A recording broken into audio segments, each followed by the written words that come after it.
semuanya, selamat datang di Dewa Talks.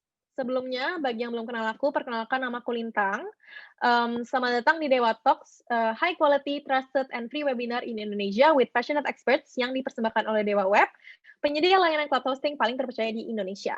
Nah, bagi yang pertama kali hadir di Dewa Talks, aku mau launch polling nih, teman-teman. Jadi, bagi teman-teman yang udah sering isi, jangan bosen karena, pasti ada teman-teman yang baru juga yang pertama kali join, aku juga pengen kenal teman-teman yang lain. Jadi, mohon diisi ya teman-teman. Nah, bagi teman-teman yang baru pertama kali hadir di Dewa Talks, aku mau kasih tahu sedikit nih, Dewa Web ingin menjadi partner kamu untuk sukses online. Maka dari itu, kita selalu mengadakan webinar ini minimal seminggu sekali, untuk membantu teman-teman, belajar lebih baik lagi dan, semoga teman-teman juga bisa menjawab tantangan bisnis maupun kesulitan yang teman-teman hadapi di era digital yang berkembang sangat pesat ini. Untuk webinar ini sendiri diadakannya di setiap hari Senin atau Kamis dan, untuk jam pelaksanaannya itu di jam 2 WIB atau jam 7 malam WIB. Jadi bagi teman-teman yang mau tahu lebih lanjut mengenai Dewa Talks, nanti bisa langsung aja ke dewatalks.com, begitu. Nah, untuk webinar pada malam ini, kita akan membahas mengenai UX research for problem solving. Untuk topik ini kita sudah menghadirkan Kak Adinda Januardani, UX researcher dari tiket.com. Nah, oke, malam semuanya. Semoga sehat dan selamat ya di tempatnya masing-masing. Lagi pandemi gini pasti masih banyak yang WFH atau school from home gitu ya, kalau yang pada belum kerja. Nah, kenalin ini aku Dinda, sekarang aku kerja di tiket.com sebagai UX researcher. Hari ini aku mau sharing soal UX research for problem solving. Jadi kalau tadi yang sempat dikenalin sama Lintang sekilas, aku 2016 sampai 2018 tuh sempat di Fabilio. Di situ aku masih menjadi interior designer karena cocok juga sama academic background aku yang tadinya S1-nya interior design di ITB. Terus dari situ baru aku masuk jadi UX specialist di Elevenia itu tahun 2018 sampai 2019. Nah, baru habis itu aku di tiket.com sebagai UX researcher sampai sekarang. Itu sekilas mengenai background aku. Nah, terus agendanya hari ini kita bakal sharing apa aja sih? Pertama, aku bakal sharing soal why should we conduct UX research. Jadi kenapa sih UX research tuh perlu dilakuin gitu sama kita-kita. Dan yang kedua, kapan aja sebenarnya UX research itu perlu dilakukan. Lalu kan UX research method tuh banyak banget ya, metode tuh banyak banget di luar sana. Jadi kayak when to use which UX research methods tuh metode apa sih yang paling cocok buat dilakuin di untuk proyek-proyek tertentu gitu. Lalu yang keempat di sini tools untuk UX research itu apa aja, lalu gimana caranya kita conduct UX research dan kolaborasi sama stakeholders juga seperti dengan PM atau product manager dan dengan product designer.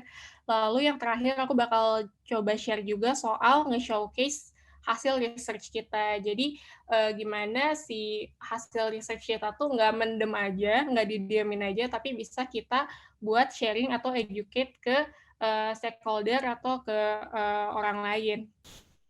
Oke. Nah, yang pertama, kenapa sih kita tuh perlu ngadain UX research gitu.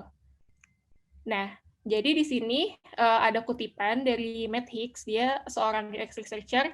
Dia bilang ini satu dari beberapa reason kenapa banyak produk yang fail tuh karena mereka nggak invest time sama money di user research. Jadi mereka punya tech company gitu, punya startup, tapi mereka nggak invest di user research gitu.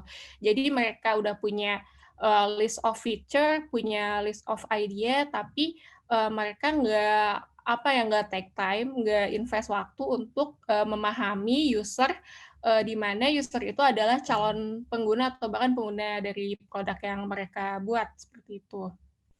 Jadi di sini emang perlu diadain yang namanya UX research, dan kenapa sih alasannya gitu? Apa sih untungnya kalau UX research ini tuh diadakan gitu? Pertama, di sini kita bisa bikin desain untuk produk yang memang itu tepat sasar buat, user produk yang kita buat gitu. Dan lalu yang kedua, kita juga pengen make sure gitu kalau misalkan user kita tuh bisa ngelakuin task atau bisa, menggunakan produk kita tanpa membuat error, tanpa membuat kesalahan. Jadi, bisa semudah mungkin dan se-seamless mungkin gitu. Lalu yang selanjutnya di sini kita pengen ngurangin learning curve atau gimana caranya produk ini tuh emang, mudah dipahami dan nggak perlu, apa ya, ribet gitu buat dipakainya, sehingga user tuh mau gitu pakai produk kita dan, emang, apa ya, produk kita tuh, selalu digunakan gitu sama mereka. Jadi itu yang bikin mereka betah. Lalu, selanjutnya di sini validates your hypothesis. Jadi sebelum kita buat produk, pastinya kita punya asumsi-asumsi, atau hipotesis yang sebenarnya itu tuh kita perlu nge-validate lagi nih ke user, karena kita membuat produk ini bukan cuma buat kita atau buat, company kita, tapi emang ada real user di luar sana gitu. Lalu selanjutnya terakhir ini enables to learn about competitor products. Nah, jadi kenapa kita perlu, competitor analysis, karena kita tuh, apa ya, untuk berada di, lanskap kompetisi itu tuh kita harus tahu orang lain atau produk lain tuh sedang melakukan apa dan, fitur-fitur baru mereka tuh seperti apa gitu yang baru mereka launch, sehingga kita bisa tetap bersaing gitu ya di area lanskap kompetisi ini. Lalu, nah jadi, untuk tipe research-nya sendiri ada 2, di sini ada generatif sama evaluatif. Generative research itu apa sih? Nah jadi, generative research itu tuh dilakukan ketika pre-development produk. Jadi ketika produk itu dibuat, ketika produk itu sebelum didesain, di sini research generatif tuh dilakuin goal-nya tuh untuk, bisa dapat konteks yang luas itu mengenai, user kita gitu. Di sini mungkin, nama lainnya, foundational research. Nah, terus di sini tuh fungsinya emang buat nge-explore ini user kita tuh seperti apa dan, kira-kira, insight-insight atau apa ya, findings mendasar mengenai produk kita seperti apa, itu dijalani di, generative research gitu, di pre-development. Lalu yang kedua di sini ada evaluatif. Apa sih evaluative research itu? Jadi, evaluative research ini tuh emang, goal-nya cukup self explanatory sih untuk evaluasi. Nah, jadi ini tuh, setelah produknya jadi atau setengah jadi. Setengah jadi itu seperti apa, jadi ketika, desainer sudah membuat prototipe-nya, di situ kita bisa ngadain usability testing gitu. Jadi sebelum, apa ya, keluar cost banyak gitu untuk, development, kita coba dulu aja usability testing, fungsinya kita pengen tahu, what works gitu, apa yang bekerja dan apa yang emang perlu improvement. Nah, dari situ kita bikin usability testing dan evaluatif ini bisa juga kita lakuin setelah emang produknya benar-benar jadi gitu, dan di situ fungsinya kita pengen cari opportunity buat, improvement di fase selanjutnya. Nah, lalu, berdasarkan approach di sini ada behavioral dan attitudinal. Nah, bedanya apa sih behavioral dan attitudinal ini? Jadi yang pertama, approach behavioral adalah ini kita pengen tahu gimana, user itu melakukan melakukan tas-tas yang ada di produk tersebut dan bagaimana dia berinteraksi gitu dengan, produk tersebut sesuai dengan insting mereka. Jadi behavioral tuh lebih apa yang user lakukan, sedangkan yang attitudinal tuh itu adalah apa yang user katakan gitu, apa yang, user percaya, apa yang user, rasain gitu ketika mereka berinteraksi dengan, produk atau servisnya, seperti itu. Jadi, eee, sentimen yang ditangkap tuh, user katakan melalui ya verbal gitu, mengenai, eee, apa sih opini dia atau apa sih yang dia rasain ketika dia, menggunakan produknya. Lalu berdasarkan data di sini ada 2 juga, yang pertama ada kuantitatif. Nah, kuantitatif ini tuh goal-nya adalah, atau fungsinya ini untuk nge-collect facts, atau numbers. Jadi di sini tuh kuantitatif tuh emang yang numerical banget dan sifatnya tuh lebih terstruktur dan statistikal. Nah, contohnya tuh kalau di kuantitatif mungkin apa ya, contohnya tuh mungkin 10 dari 15 user tuh tidak bisa menemukan button A gitu. Tapi kuantitatif itu walaupun apa ya, secara jelas gitu, secara angka tuh emang ada buktinya, tapi apa ya, lebih baik kuantitatif ini tuh dilengkapi dengan kualitatif juga. Nah, tadi kan contohnya ada 10 user tuh tidak bisa menemukan tombol A. Nah, kualitatif itu fungsinya buat bisa menjelaskan, nah kenapa sih user tuh nggak bisa menemukan tombol A gitu. Jadi kualitatif tuh apa sih? Kualitatif itu untuk kita ngumpulin informasi yang terkait sama opini, sama pandangan user gitu. Itu tuh buat lebih ngorek lagi, kenapa sih dia tuh nggak nemu si tombol A itu gitu. Nah, when to do UX research, jadi kapan aja sih kita perlu ngelakuin UX research. Nah, sebenarnya UX research tuh broad banget, luas banget. Jadi tergantung sama goal kita apa, dan tergantung project kita apa, dan data apa yang mau kita ambil. Jadi di sini tuh perlu apa ya, perlu disesuaikan banget gitu. Kita perlu pintar-pintar pilih metode, dan metode itu apakah sesuai dengan time atau waktu yang kita punya. Jadi ini di UX research itu ada racikan-racikannya tersendiri. Nah, terus emang kapan gitu UX research itu dilakuin? Jadi kalau misalkan kalian mungkin udah familiar ya sama bagian ini, jadi di sini tuh ada beberapa fase gitu, dan fase di mana sih UX research itu dijalankan? Jawabannya ini tuh di semua fase tuh UX research itu bisa dijalanin. Entah itu di fase discover gitu, untuk foundational research atau ketika pre-development, terus pas fase define, pas fase ideate gitu kita bisa ngelakuin workshop sama stakeholder, lalu prototype, ketika prototipenya udah jadi kita juga bisa ngelakuin usability testing gitu buat mencari tahu what works and what doesn't work, dan setelah itu bahkan setelah fase tes pun, setelah fase produknya itu sudah jadi, kita perlu mengevaluasi produk itu dan untuk mencari opportunity apa aja yang bakal kita apa ya, kita cari implikasinya untuk di fase selanjutnya. Nah, when to use which UX research methods. Jadi ini ada sedikit formula ya atau racikan kapan kapan sih kita perlu menggunakan metode research yang mana. Jadi seperti yang tadi udah aku jelasin di depan, di awal, jadi di sini untuk tipe data, ada data kualitatif dan ada data kuantitatif. Nah, lalu secara approach di sini ada behavioral dan attitudinal. Mungkin buat nge-refresh dikit ya buat yang tadi belum nangkep, untuk kualitatif ini tuh kita fungsinya adalah buat nangkep opini, buat nangkep sentimen orang terhadap produk kita, dan ini metodenya tuh apa ya, dengan kata-kata gitu, dengan verbal si user itu menyampaikan ke UX researcher.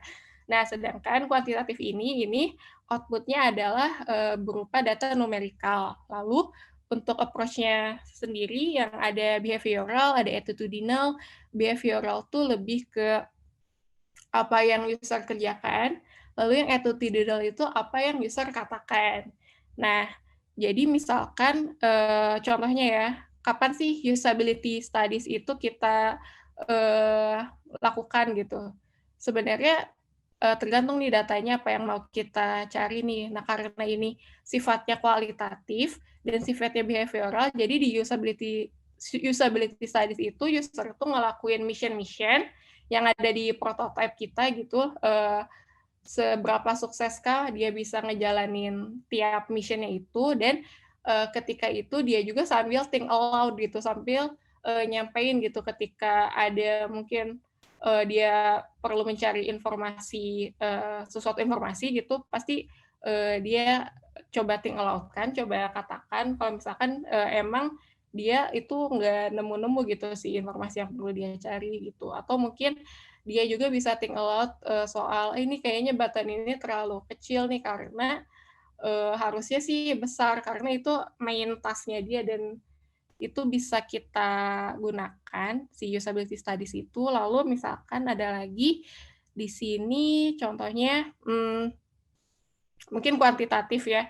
Di sini yang paling pojok sebelah kanan, di sini ada data mining atau analisis. Nah, biasanya di company-company sih udah udah umum kalau misalkan mereka tuh punya tracker. Jadi fungsinya adalah untuk nge-track user, dan data ini tuh digunakan untuk juga memperkuat kualitatif research kita gitu. Jadi sebenarnya kuantitatif research itu bisa ngelengkapin banget kualitatif kita, dan kualitas kita bisa dilengkapi sama kuantitatif research kayak gitu.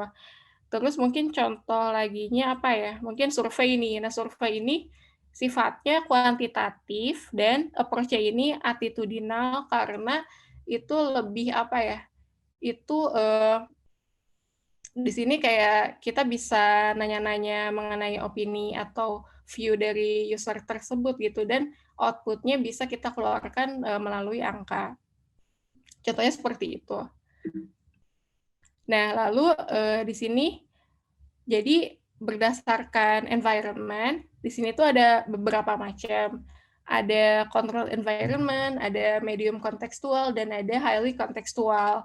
Nah, contohnya tuh di sini ada beberapa, dan buat lebih detailnya, di sini aku mau jelasin yang pertama control environment. Nah, di sini dalam UX research ini contohnya ada lab usability test, ada focus group, ada participatory design, ada interview, dan ini tuh dijalanin sesuai dengan environment yang terkontrol gitu. Misalkan untuk di usability test ini, di sini ada lab khusus gitu untuk usability test ini biar kita bisa fokus observe ketika user berinteraksi dengan produk kita dan bagaimana opini dia mengenai produk tersebut, dan kita juga bisa observe apakah mereka sukses gitu menjalankan mission-mission yang udah kita tanam di si prototipe kita. Lalu di sini ada juga focus group. Di sini focus group juga mungkin untuk lebih kondusif perlu ada ruangan khusus, dan biasanya biasanya di fokus group ini untuk beberapa tempat tuh ada semacam ruang observasinya. Jadi untuk tim observer bisa melihat langsung tanpa si partisipan itu merasa terintimidasi atau terganggu kehadirannya dengan jumlah observer yang biasanya bisa lebih dari 1 atau 2. Lalu di sini ada user interview juga. User interview ini untuk kondusif sih diadainnya di ruangan yang emang tertutup sehingga emang nggak terlalu bising gitu, karena ketika user interview pun kita perlu nge-record suara partisipan. Fungsinya adalah untuk dibikin transkripnya, dan transkrip itu untuk kita analisis juga gitu di fase selanjutnya. Nah, sebenarnya apa aja sih yang perlu disiapin gitu buat di user interview atau di FGD. Nah, sebenarnya simpel banget sih. Selain harus ada interviewee-nya ya, atau partisipan yang bisa kita tanya-tanya. Di sini ada kita sebagai UX researcher jadi moderator, dan perlu juga ada note taker. Nah, biasanya note taker itu kalau misalkan nggak dari tim UX research, kita bisa ajak juga stakeholder, contohnya dari product designer atau dari PM gitu, sehingga mereka pun bisa berempati dengan user pengguna produk kita. Dan di sini tuh kita perlu juga nyiapin research guide atau discussion guideline. Fungsinya biar pertanyaan on track gitu, nggak kemana-mana, dan perlu juga ada voice recorder buat fungsinya nanti kita pakai buat transkrip, dan note sheet sih buat tulis-tulisan. Tapi ini tuh commonnya sih emang pas sebelum masa pandemi ya.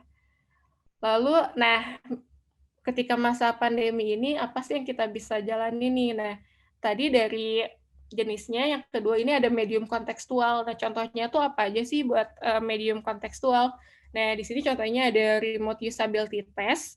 Kenapa sih disebutnya medium kontekstual? Karena user masih bisa berinteraksi dengan produk kita, bisa menggunakan produk kita sendiri gitu melalui handphone mereka masing-masing, dan kita juga masih bisa menangkap opini mereka atau kayak apa yang mereka apa yang mereka rasakan gitu terhadap produk kita melalui video call juga gitu. Walaupun memang sifatnya remote.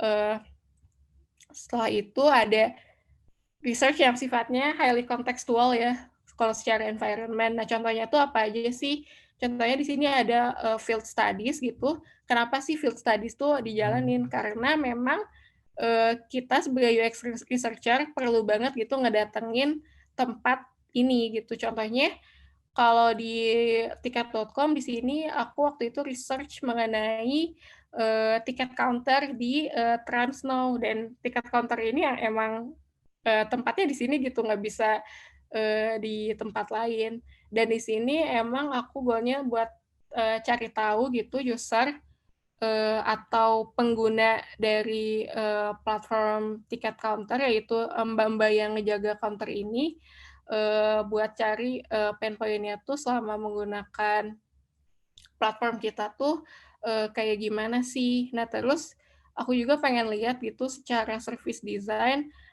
gimana antrian di tiket counter ini, dan gimana apa user atau penjaga tiket counter ini berinteraksi dengan mereka gitu. Apakah ada hambatankah atau enggak gitu. Nah, terus untuk contoh lainnya, jadi sempat kita apa ya, semacam ethnography research atau contextual interview buat ngedatengin masing-masing rumah user tiket.com gitu.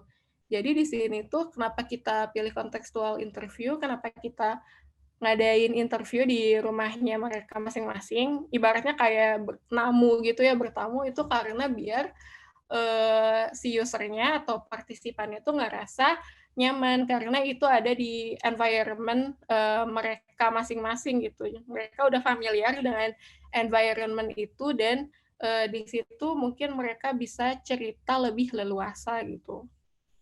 Kayak gitu, dan di sini kita nyiapin juga perangkat, ada alat perekam, dan lain-lain. Nah, lalu di sini mungkin yang highly contextual juga ada diary studies. Nah, diary studies itu fungsinya buat apa sih? Nah, fungsinya kalau diary study itu apa ya, dijalanin atau dilakuin sama user kita sebelum kita ngedatengin atau namu di rumahnya itu, sebelum kita nanya-nanya hal yang lebih banyak atau yang lebih dalam. Jadi user itu bisa ngelakuin diary study dulu, dari diary study kita bisa baca, kita bisa pahamin pertanyaan-pertanyaan jenis kayak apa sih yang bisa kita tanyakan gitu ke usernya. Dari situ kita bisa ngenalin user secara personal, baru dari situ kita bisa ngelakuin contextual interview, seperti itu. Nah, jadi untuk tools-nya sendiri di UX Research itu ada apa aja sih? Nah, sebenarnya untuk tools-nya sendiri di sini, untuk dokumentasi ya terutama basic banget sih, sederhana banget. Mungkin kalau yang pakai Google Suite di sini ada Gdocs, ada G-Sheets, dan ada G-Slides. Kalau enggak juga bisa pakai Microsoft Word atau Microsoft Excel sih. Fungsinya apa? Fungsinya tuh cukup jelas untuk mendokumentasikan, dan misalkan untuk di Google Sheet ini biasanya kita pakai buat bikin research plan dan buat discussion guideline. Nah, di situ memudahkan kita buat nge-share ke stakeholder atau kita mau nge-share ke peers buat minta peer review. Terus kalau untuk presentasi sih kita pakai Google Slide juga gitu. Jadi Google Slide juga enaknya bisa di-share-share ke peers yang lain atau stakeholders yang lain. Dan kalau misalkan kita perlu bikin report yang sifatnya tuh briefing document, atau yang apa ya, seiring berjalannya waktu kita masih ngedit-ngedit gitu, di situ enak banget sih kalau pakai Google Slide. Simple sih bisa pakai itu. Lalu untuk survei itu kita pakai apa? Nah, biasanya pakai SurveyMonkey atau Google Forms sih. Cuman kalau di Google Forms tuh mungkin logiknya nggak se-advance SurveyMonkey ya, cuman kalau SurveyMonkey sih minusnya emang perlu bayar, ada subscription-nya gitu. Terus kalau untuk usability test tools, di sini kita pakai Maze. Itu tuh sifatnya tuh emang apa ya, untuk bisa coba prototipe-nya buat user. Dan si Maze ini tuh kita bisa tahu gitu, user tuh bounce out atau keluar dari halaman itu tuh di bagian ketika dia ngeklik apa, atau kita pengen tahu nih heat map-nya dari satu screen, misalkan dari homepage, user tuh paling sering tuh ngeklik atau apa ya, nge-scroll di bagian yang mana gitu. Lalu ada remote meeting, di sini biasanya kita pakai Google Meet, dan di sini ada tools yang paling juara sih, namanya Miro. Di sini adalah untuk kolaborasi. Jadi kalau misalkan in real life gitu ya, sebelum pandemi, kita kan kalau misalkan mau sintesis atau mau brainstorming gitu, itu kan pakai Post-it ya, Post-it yang kita tempel di jendela atau di whiteboard gitu. Nah, si Miro ini tuh untuk mendigitalisasikan hal itu gitu. Jadi kita punya board gede gitu, dan di situ kita bisa nempel-nempel Post-it, bisa juga buat coret-coret, bisa juga buat nempel gambar juga gitu. Dan Miro ini enak banget buat fast analisis sama buat workshop juga gitu, karena gampang buat nge-invite user lain gitu untuk brainstorm di page atau board yang sama. How to conduct UX research. Gimana sih caranya nge-conduct UX research, mungkin especially during pandemic saat ini ya. Nah, jadi sebelum pandemi ini, research tuh kita bisa kemana-mana banget sih gitu. Kalau misalkan emang keperluan yang kontekstual banget gitu, misalkan buat riset tiket counter, yang tadi sempat aku jelasin tadi, emang perlu buat ngedatengin tempatnya gitu. Kita pengen tahu caranya user atau staff tiket box berinteraksi dengan pengunjung, dan bagaimana mereka input data, dan gimana bentukan antrean di sana gitu. Jadi emang itu sifatnya kontekstual, dan kita harus benar-benar observe ke lapangan. Dan lalu selanjutnya mungkin untuk brainstorming, untuk workshop ini kita biasa pakai Post-it yang nempel-nempel gitu di kaca atau di whiteboard, dan enaknya tuh ya kita bisa coret-coret di situ dan bisa langsung ngobrol gitu ke sesama peserta workshop. Dan mungkin kalau misalkan FGD di sini sifatnya tuh lebih kondusif ya, karena emang ada ruangan khusus gitu, controlled environment, dan di situ kita ada disediain ruangan observasi khusus buat bisa nge-observe para peserta FGD ini gitu, tanpa si peserta FGD itu ngerasa intimidated gitu dengan kehadiran kita. Nah, lalu karena dari Maret 2020 ini ada outbreak yang namanya COVID-19, gimana sih caranya kita ngelakuin research nih yang biasanya kita emang ngelakuin secara kontekstual gitu ya di environment-nya masing-masing. Terus ketika kita harus lari online, harus ngerjain research online tuh kayak gimana gitu. Di sini aku bakal ngasih beberapa contoh sih, sedikit aja. Yang pertama ini misalkan untuk online workshop, di sini kita pakai tools yang namanya Miro, yang tadi aku sempat jelasin sedikit. Di sini tuh Miro kita bisa nge-invite stakeholder nih. Jadi kalau misalkan kita mau ngajak PM gitu atau UX writer atau siapapun itu buat kolaborasi di suatu proyek tertentu, di sini kita bisa invite dan kita bisa ngerjain atau nempelin Post-it bareng nih. Sebenarnya nggak cuman nulis Post-it doang sih, di sini kita bisa juga bikin bagan gitu, kita bisa nempelin data yang kita udah olah gitu buat kita analisis di sini. Dan biasanya untuk kolaborasi, untuk meeting-nya sendiri kita pakai Google Meet gitu. Jadi kita bisa berinteraksi di board Miro ini dan bisa sambil juga ngobrol gitu lewat Google Meet. Jadi possible banget untuk ngelakuin brainstorm atau workshop di saat pandemi, dan kita juga bisa lebih green ya, bisa lebih ramah lingkungan nih dengan menggunakan Miro. Ini jadi kayak product placement Miro sih. Nah, terus ada lagi eksplorasi research method yang sempat aku jalanin pas awal-awal pandemi. Nah, jadi mungkin kalau apa ya, kalau diibaratin secara analognya, data crawling ini tuh mungkin kayak guerrilla interview ya. Jadi mungkin kalau misalkan kita research soal tiket counter nih di sebuah atraksi, terus kita pengen tahu nih mengenai apa ya, pendapat user lah mengenai sesuatu, kita ya udah kita tanya aja, kita datang ke sana dan kita langsung tanya aja gitu ke user-user yang lagi antri atau yang lagi habis antri di tempat itu. Nah, sedangkan kita nggak bisa ngejalaninnya nih ketika pandemi. Nah, tapi kita punya sosial media, dan di sosial media itu banyak banget informasi atau apa ya, atau sentimen-sentimen orang atau warganet atau warginet mengenai sesuatu gitu. Jadi ya udah waktu itu aku coba explore data crawling di sini. Sebenarnya apa ya, simple gak simple sih. Di sini cuman install aja Twin namanya. Nah, ini tuh bisa nge-connect langsung ke Twitter buat kita bisa nge-scrap data dari Twitter dengan keywords tertentu nih. Misalkan waktu itu aku research soal how COVID-19 affects traveling behavior. Di sini aku cari keywords-nya tuh setelah pandemi mau ngapain misalkan, atau kayak setelah corona berakhir gitu. Nah, fungsinya tuh buat apa sih sebenarnya?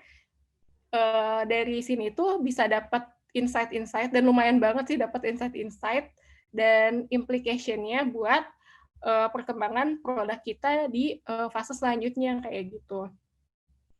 Jadi ini seru sih data crawling ini dari sosmed.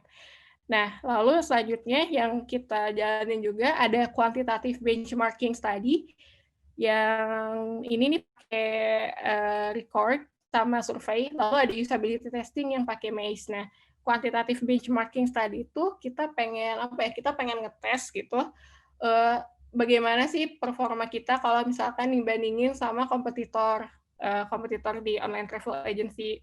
Nah, di sini tuh modalnya adalah selain Google Meet ya buat bisa ngobrol sama user, modalnya adalah screen record di HP masing-masing, di HP usernya, sama Google Form. Nah, kenapa Google Form? Karena kalau misalkan nggak lagi pandemi gitu ya, kalau kita ketemu langsung sama user, kita bisa langsung gitu nanya, kira-kira Mbak atau Mas mau ngegunain produk ini lagi tuh seberapa sih gitu, dari sangat tidak setuju sampai sangat setuju gitu. Kalau misalkan di saat pandemi ini mungkin kita bisa sodorin survei, terus ya screen record ini tuh berfungsi di quantitative benchmarking study ini buat kita bisa ngelihat user tuh seberapa lama sih dia dari buka aplikasi gitu sampai home kita muncul, atau kayak untuk mencari suatu task gitu ya, misalkan si user tuh pesan flight, terus dia tuh seberapa cepat sih biar bisa nemu tes COVID-19 ini. Karena kan kalau misalkan mau naik transportasi diperluin tuh dokumen pelengkapnya seperti COVID-19 rapid test ini. Nah, dari situ, dari screen record tuh kita bisa lihat pakai stopwatch gitu berapa lama sih, berapa detik sih user tuh bisa menemukan apa yang perlu dia cari kayak gitu. Dan dari situ tuh kita nge-benchmark gitu dari aplikasi punya kita dengan kompetitor. Dan kalau misalkan ada gap yang cukup besar antara aplikasi kita dan kompetitor itu dari segi waktu atau dari segi ease of use, nah di situ kita bisa ngulik lagi sebenarnya yang bikin user lama di bagian itu tuh karena apa sih kayak gitu. Nah, lalu selanjutnya di sini ada usability testing juga. Usability testing memungkinkan banget untuk dijalankan secara remote, karena untuk moderator ini sendiri udah ada Google Hangout ya, udah ada Google Meet. Di situ kita bisa ngemoderatorin dan tinggal apa yang ngasih link prototype buat user buat pakai Maze-nya dan ngejalanin mission-nya di situ gitu. Nah, lalu selanjutnya ada collaboration with stakeholders. untuk stakeholders di sini tuh sebenarnya biasanya sih ada product manager, ada product designer, ada UX writer atau UX illustrator. Terus di sini ada kutipan dari Susan Gray, dia expert in usability. Dia bilang kalau misalkan cost buat ngerekrut 5 user dan having a UX researcher buat ngabisin waktu sehari 2 hari buat testing tuh, itu tuh lebih murah gitu daripada si company itu tuh terus-terusan meeting gitu, come up with ideas, come up with list of features, tapi gak jelas gitu sebenarnya di apa ya, di perspektif user tuh kayak gimana sih kayak gitu. Jadi ini tuh UX research tuh bisa banget buat menekan cost.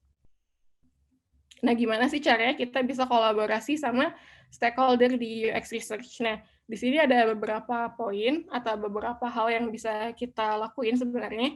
Pertama ada regular sync up. Nah, sync up ini tuh nggak terbatas sih, mau seminggu sekali, mau 3 hari sekali, mau tiap hari juga bisa. Tujuannya apa? Tujuannya kita mau align aja sih goal kita dari sisi research dan design dengan dari goal-nya bisnis atau dari product management gitu.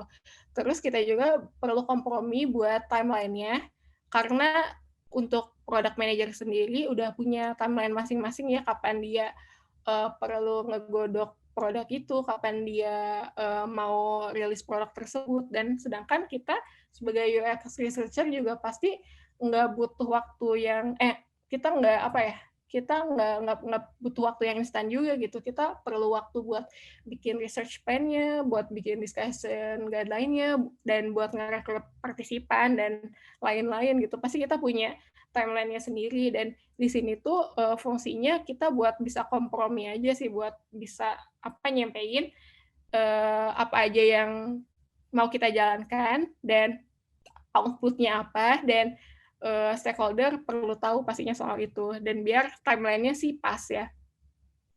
Lalu yang kedua, ada involvement in data collection. Nah, jadi seperti yang tadi aku jelasin juga, kalau misalkan kita tuh ada beberapa research methods yang emang memerlukan adanya observer atau note taker. Contohnya seperti di user interview atau di FGD atau usability testing gitu. Dan di sini tuh kita bisa banget buat nge-invite product manager atau designer gitu buat jadi observer, sehingga mereka tuh punya gambaran sendiri gitu mengenai user kita tuh seperti apa gitu. Karena kalau misalkan mereka nggak interaksi langsung sama user tuh, mereka nggak tahu gitu keadaan di lapangan tuh kayak gimana gitu. Jadinya balik lagi ke asumsi gitu. Nah, terus yang bisa kita ajak buat di data collection juga, involvement mereka adalah di bagian computer analysis. Nah, jadi computer analysis tuh goal-nya adalah biar kita bisa tahu sebenarnya apa yang terjadi gitu di kompetitor produk kita, karena ya pastinya kompetitor makin agresif ya, dan mereka ngeluarin fitur-fitur baru, dan kita juga perlu perlu knowledge gitu mengenai hal itu biar kita tetap bisa bersaing gitu. Lalu selanjutnya ada workshop. Nah, di sini kita bisa banget ajak stakeholder kita seperti ideation gitu di Crazy Eights atau di feature mapping gitu, buat kayak nge-map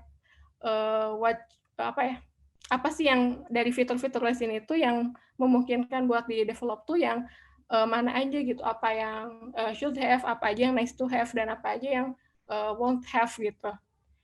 Lalu selanjutnya ada research finding sharing. Jadi kita juga kalau misalkan udah beres gitu, udah bikin research plan-nya, udah ngerjain data collection, udah analisis, udah reporting. Nah, di sini tugas kita juga perlu share ke stakeholder gitu mengenai findings-nya apa aja, implication atau actionable insights-nya apa aja, dan gimana caranya deliverable kita tuh accessible gitu. Entah itu kita nge-share secara langsung gitu, yang tadi aku jelasin dari Google Slide, langsung ke orang stakeholder-nya, atau kita punya semacam document repository atau pengarsipan research, dan di situ orang-orang tuh bisa ngedatengin tempat itu dan ngelihat report research yang dia pengen cari tahu gitu.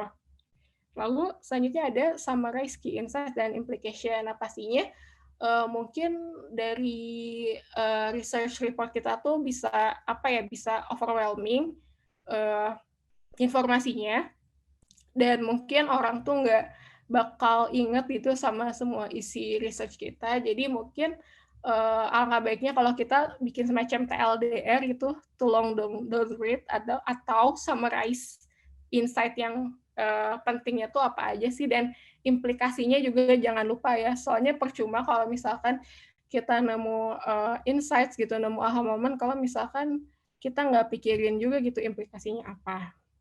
Mungkin kita akan masuk Q&A. Ini aku mau jawab dari Angga Pratama. Nah, ini Angga Pratama nanya, mau belajar UX Research nih, Kak. Nah, terus biar dilirik sama perusahaan, CV-nya gimana caranya ya, Kak? Apakah kita harus cari sertif dulu? Nah, sebenarnya mungkin Angga Pratama ini baru mau banting setir atau baru fresh grade ya. Nah, caranya gimana? Kalau aku dari pengalamanku yang dulu, yang tadinya interior designer, ini coba kamu bikin portofolio dulu aja. Nah, portofolionya apa sih buat UX research ini? Nah, coba aja kalian bikin case study, bikin studi kasus gitu. Mungkin itu bisa jadi kalian punya satu aplikasi atau 2 aplikasi gitu yang kalian emang sering pakai sehari-hari, dan kalian tuh kayak punya hipotesis sendiri gitu, ngelihat ada flow, ngelihat ada problem gitu, ada pain point yang kalian rasain di aplikasi tersebut. Nah, dari situ coba kalian bisa analisis gitu, bisa kalian data collection juga gitu.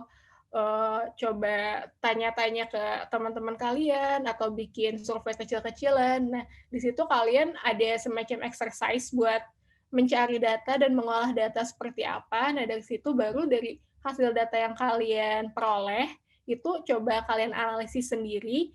Nah, dari situ baru kalian bikin nih ada beberapa findings atau insights gitu dari hasil analisis kalian, kayak gitu sih. Sebenarnya simple banget sih, kayak pilih aplikasi apapun gitu yang emang uh, kalian rasa emang ada pain point-nya di situ, terus ya udah bikin aja portofolio. Nah, bikin portofolionya di mana sih? Bebas banget ya, karena zaman sekarang bisa milih mediumnya di mana-mana ada. Entah itu kalian mau bikin di Google Slide sendiri, terus kalian bikin PDF sendiri, terus nanti pas ketika kalian kirim job application di attach itu di lamaran kalian, atau kalau untuk yang sifatnya lebih digital, mungkin bisa coba Notion, Notion. Di situ kalian bisa pakai juga buat portofolio, atau mungkin kalau kalian yang suka hobi nulis mungkin, atau yang suka hobi baca, tahu ya kalau ada platform namanya Medium. Nah, di Medium juga bisa kalian pakai sih buat bikin portofolio UX research. Kalau contohnya sendiri sih banyak banget sih kalau kalian research atau kalian cari-cari. Jadi pertama adalah coba bikin case study sendiri dulu aja gitu. Terus apakah kita harus cari sertif dulu? Nah, sebenarnya kan untuk cari sertif ini tuh goalnya kita pengen belajar gitu ya dari webinar, dan lebih baik lagi kalau misalkan kita punya catatan sendiri juga gitu. Jadi emang outputnya tuh nggak cuma dari ada sertifikat aja, tapi kalian punya catatan sendiri juga gitu dari hasil pembelajaran kalian. Nah, maka dari itu kalian pantengin nih Dewa Talks buat kalian bisa lihat webinar-webinar yang kira-kira bisa nge-boost karir kalian gitu. Oke. Jadi cara bikin CV-nya lebih baik bikin study case gitu ya. Karena aku juga sering lihat sih Kak Dina di LinkedIn tuh, apalagi kan orang suka bikin prototype gitu tuh desainnya dan penelitian mereka seperti apa. Jadi seperti itu ya Kak Dinda. Betul. Oke, terus aku mau answer lagi. Ini anonymous. Nah, dia bilang, kakak belajar tentang UX melalui situs apa? Bisa disebutin nggak situs atau nama bukunya? Dan bagaimana metode belajar yang menurut kakak efektif saat belajar UX? Nah, untuk situs sendiri itu sebenarnya banyak banget ya. Kalau aku sih favorit NN Group, Nielsen Norman Group. Di situ udah jadi udah jadi patokan standar internasional sih, kayak di situ kamu bisa cari informasi apapun soal UX research atau UX design juga. Dan kalau misalkan yang sifatnya artikel gitu, bisa juga dilihat di UX kolektif ya kalau di Medium. Terus kalau misalkan buku, itu ada bagus namanya Just Enough Research, penulisnya Erika Hall. Itu juga bisa kalian baca. Terus ini nanya juga bagaimana metode belajar yang menurut kakak efektif saat belajar UX. Nah, menurut aku yang paling efektif gitu ya untuk belajar UX research adalah coba kamu emang ngelakuin itu layaknya emang kamu sedang melakukan UX research gitu. Contohnya adalah dengan melakukan case study tadi, karena menurut aku kalau untuk baca aja gitu atau dengar podcast aja itu nggak cukup gitu. Coba kamu do sendiri, karena kan emang katanya kalau yang metode belajar yang paling bagus tuh learning by doing ya. Jadi emang kalian coba bikin case study-nya dan coba kalian dokumentasiin sendiri. Nah, dari situ kalian bisa lebih lebih detail gitu untuk memahami step-step apa aja yang emang kalian perlu dilakuin gitu di UX research. Kayak gitu sih. Oke, ini aku pilih lagi ya. Oke, Kak. Oke.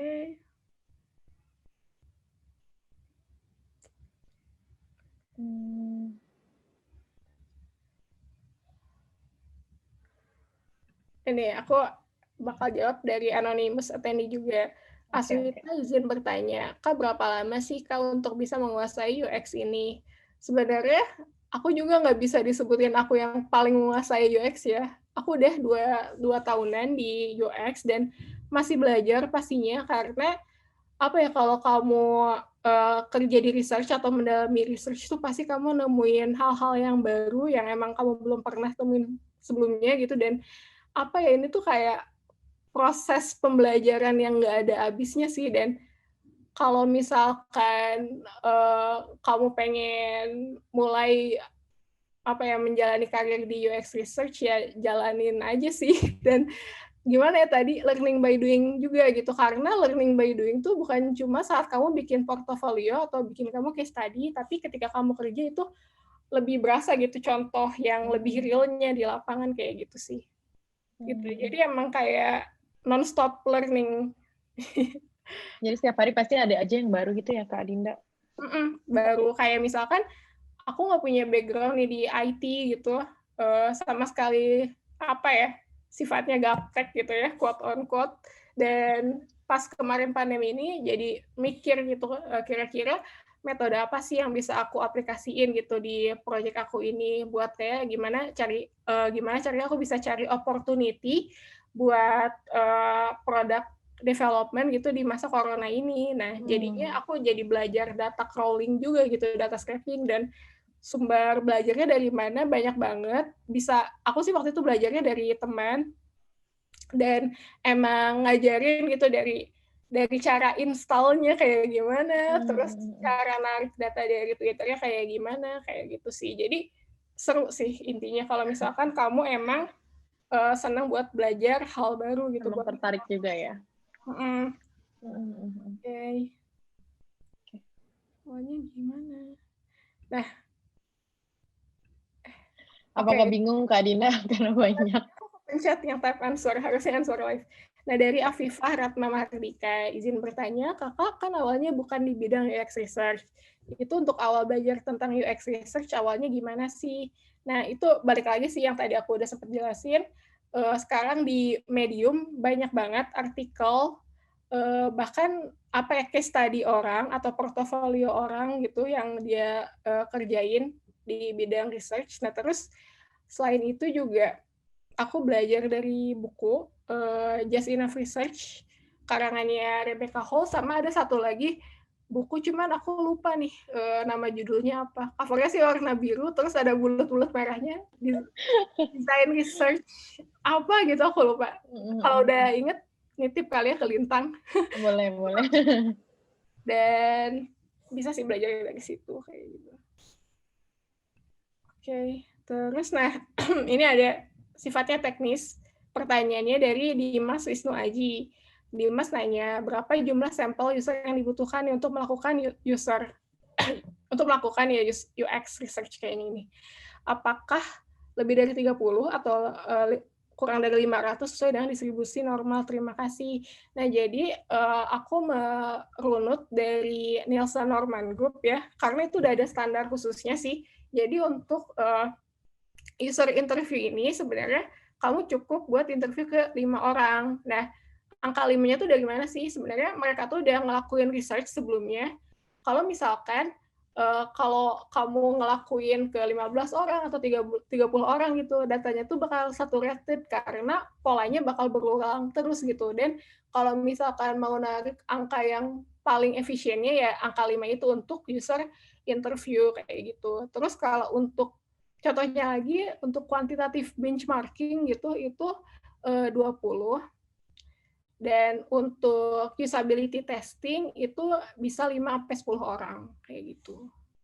Jadi kalau misalkan mau lebih detail lagi gitu mengenai jumlah partisipan itu untuk masing-masing metode berapa biji, itu langsung aja buka nngroup.com. Aku lupa .com atau apa, pokoknya Nielsen Norman Group. Di situ. Itu komplit banget sih. Jadi teman-teman, ini untuk next webinarnya, kita akan membahas mengenai podcast for creators, impactful content for audience and brands. Nantinya webinar ini akan dibawakan oleh Mas Alexandro Ruby, founder dari Negeri Pembelajar Learning Community dan podcast 30 Days of Lunch. Jadi webinar ini akan dilaksanakan di hari Kamis 5 November 2020 jam 2 siang. Jadi bagi yang tertarik, nanti akan aku share lagi mengenai webinar ini karena kita belum update di website kita ataupun di media sosial kita. Jadi ini exclusive information untuk next webinar. Jadi yang tertarik nanti bisa follow Instagram kita aja ya. Next, Michael. Jadi ini untuk media sosial kita, teman-teman. Jadi kalau misalkan kamu mau tahu lebih lanjut mengenai hosting di Dewa Web, kalian bisa langsung aja ke dewa.com. Mau nonton tutorial, misalkan cara buat website, atau web development, atau SEO, atau SEM, kalian bisa langsung aja ke YouTube kita di Dewa Web. Kalau misalkan kalian mau lihat tayangan ulang webinar sebelumnya, kalian bisa langsung aja ke dewatalks.com. Atau kalau misalkan kalian mau daftar next webinar, kalian bisa langsung ke dewatalks.com. Kemudian ada Facebook page kita di Dewa Talks Official dan juga di Instagram kita di @dewatalksofficial itu untuk melihat jadwal webinar-webinar selanjutnya. Gitu. Next, Michael. Kita juga ada grup komunitas teman-teman di WhatsApp dan Telegram. Jadi kalau misalkan kalian mau tahu informasi next webinarnya apa, dan misalkan informasi apabila sertifikat materi udah di-share atau tayangan ulang udah di-up, kalian bisa langsung masuk aja ke WhatsApp kita, di scan QR code-nya aja atau di screen capture, nanti kalian bisa masuknya nanti juga boleh, atau Telegram kita. Nah, kita juga ada Telegram khusus digital marketing, jadi kalau misalkan teman-teman mau ngomongin tentang digital marketing, bisa banget di grup Telegram ini, tinggal di scan juga di Telegram. Gitu. Mungkin sebelum aku menutup webinar hari ini, aku mungkin dari Kak Adinda ada pesan-pesan untuk teman-teman yang baru mau banting setir nih, kebanyakan kan juga ke UX design. Mungkin kayak tips-tips atau apa gitu, Kak Dinda? Pesan dari aku apa ya? Mungkin standar, mungkin kedengaran klise, jangan patah semangat.